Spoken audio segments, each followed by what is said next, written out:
And is this issue around, as I was saying, sort of creating the right optics, but also how do we center racial justice in our organizations? Because if we center racial justice in our organizations, a lot of these problems go away. Yeah.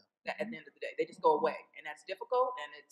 And talk about messy, right? But I don't know how we can achieve really our true goals without looking at that at a much deeper level and taking that on, if you will. And so my question is, in the work that you're doing now, how open do you feel that people are, or the organizations you're working with, in terms of understanding the component of race that runs through all of these issues? That is, I used the example earlier of the fact that this year more trans women of color have been murdered than last year, and I think, as I'm sure many other people do as well, that if these were, one, they're trans, but two, they're women of color, right? Mm-hmm. And we can't separate those pieces. And so if we took that on in a more direct manner, if we really talked about issues around race in a depthful manner, not again creating the optics, because so often people will say, certainly in my work, well, we really just can't get a diverse board. We just can't find those people. And that, is just ridiculous, because it's not as though they're not out there. You're not looking, and you're also not creating a safe space for people to be in, right? People often want someone who looks different but thinks exactly like everybody else. Right. And that's not what you're going to get if you're really centering racial justice in your organization. But you have to be ready for that. So how receptive do you think we will be as we move forward, right? As we look for what's next in the LGBTQ community to working on these issues?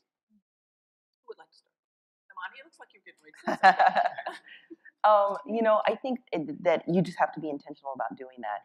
It is something that requires some work, but our staff and our board is 100% people of color, and that is intentional. That's work that we do. It's not easy all the time, but we serve a population where people feel safe when they see themselves represented, and we want to make sure that our board and staff represent folks like that. So that's a priority of ours. And I definitely understand that that is harder for larger organizations. But it's not impossible for larger organizations. That's just like anything else. You just you dedicate yourself to doing that and just making sure that it's a priority of yours.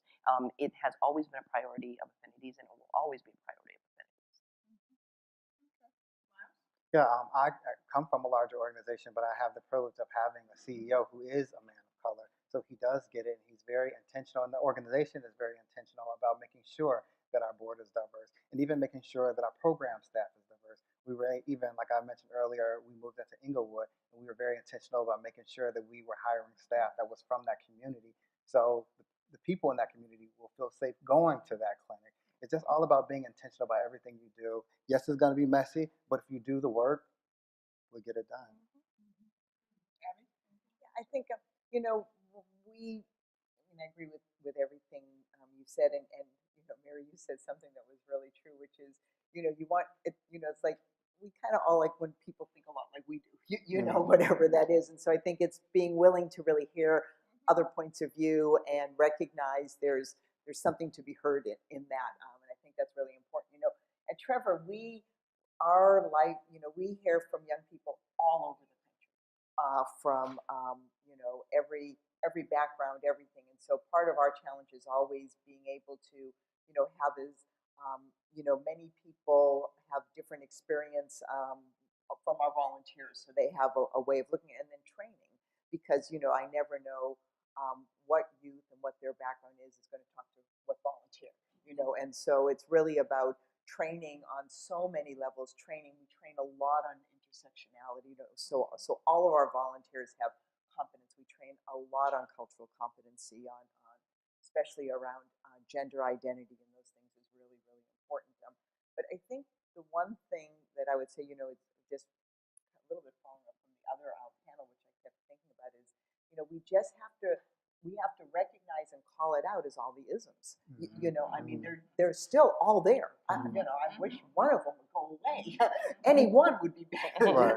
But all of those isms are there, and we have to be willing to talk about them, and not just say they're still there, and they're really prevalent, and